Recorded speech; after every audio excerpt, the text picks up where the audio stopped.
Ia adalah Inácio, seorang pemuda Brazil yang tinggal di pedesaan ingin belajar ilmu perdagangan dengan omnya yang bernama Borges.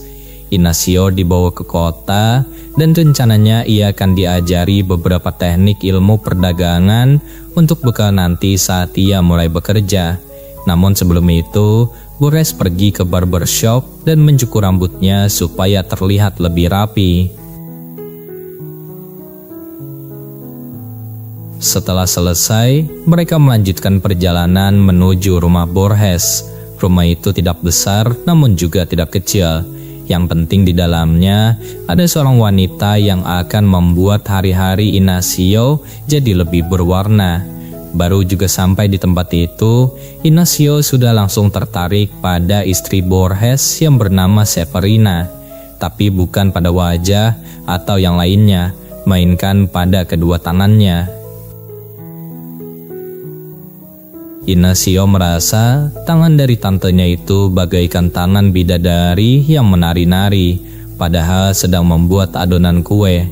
Inácio akan tinggal sementara di sana dalam beberapa hari. Kamarnya sudah tersedia dan dirapikan oleh Severina. Wanita itu memberikan Inácio sebuah buku cerita favoritnya. Siapa tahu buku itu bisa menjadi pengantar tidur Inácio saat malam hari. Esok harinya, Inácio dan omnya sarapan dan lagi-lagi Inácio salvok pada tangan dari tantenya itu. Lalu mereka jalan-jalan ke kantornya Borges. Inácio ini adalah pemuda yang tidak banyak bicara. Ia hanya memperhatikan dan terus memperhatikan apa yang dikatakan dan dilakukan oleh omnya. Dari cara membuat dokumen, memverifikasinya, dan penawaran terhadap barang yang akan diperdagangkan. Entah Inácio ini fokus atau tidak saat diajari oleh omnya. Yang jelas bayang-bayang tangan dari istri omnya itu terus ada.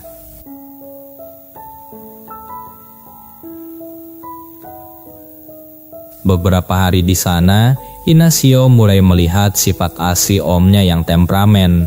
Apalagi kalau masalah pekerjaan, bawaannya selalu marah.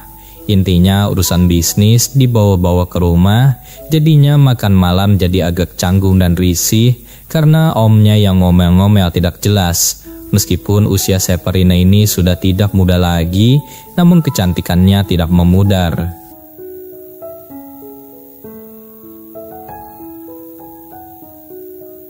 Hari demi hari, Inácio terus belajar dan belajar. Bahkan kini, ia tidak ditemani oleh omnya lagi. Ia harus mulai mandiri untuk masa depannya. Pagi itu, Inácio tidak pergi bersama omnya dikarenakan hari libur. Habis sarapan, Inácio pergi ke kamarnya, rebahan sambil baca buku cerita yang diberikan oleh Severina. Sementara Borges pergi karena ada urusan. Dan di sini, tantenya itu merasa ingin tahu lebih banyak tentang Inácio. Meskipun kelihatan cuek, Severina ini ternyata memperhatikan keponakannya itu. Bahkan kala itu, ia pelan-pelan mendekati dan melihat Inácio yang tertidur gara-gara membaca buku ceritanya. Entah apa yang merasuki istri omnya itu, ia mendekati Inácio lalu memberikan sebuah ciuman tipis. Kemudian buru-buru ia kembali ke kamarnya seolah-olah telah melakukan kesalahan. Borges pulang dan melihat piring-piring masih dalam keadaan berantakan di atas meja makan. Dalam hati ia bertanya apa yang dikerjakan istrinya seharian ini. Hingga pada akhirnya Inácio harus meninggalkan rumah Borges. Omnya itu menganggap tugasnya sudah selesai. Kini Inácio harus belajar mandiri dan menerapkan apa yang sudah diajarkan olehnya. Inácio tidak mengucapkan perpisahan pada tantenya, tapi ia berharap bisa bertemu lagi atau mungkin ia bisa menemukan tangan-tangan yang lebih indah dari milik tantenya itu. Dan film pendek ini pun selesai.